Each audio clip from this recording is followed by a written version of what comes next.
الشباب ناموا وصحوا بعد 300 سنة. دي قصة حصلت بجد. كان في زمن قديم في مجموعة شباب أمنوا بربنا في وقت الناس كلها كانت بتعبد غيره.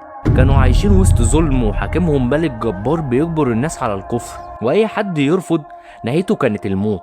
لكن الشباب دول اختاروا ربنا ووقفوا قدام الظلم وقالوا ربنا رب السماوات والأرض. ولما حسوا إن حياتهم في خطر قرروا يهربوا وسابوا كل حاجة، أهلهم وفلوسهم وحياتهم، وراحوا يستخبوا في كهف بعيد. وهنا بدأت المعجزة.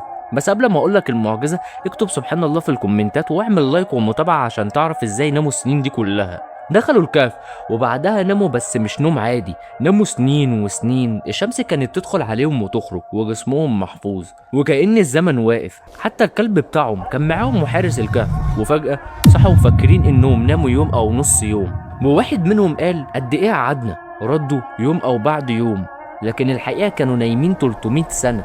العالم كله اتغير، الناس اتبدلت والكفر اختفى وبقوا آية من آيات ربنا تشهد إن البعث حق. وما تنساش تصلي على النبي في الكومنتات تشهد لك يوم القيامة.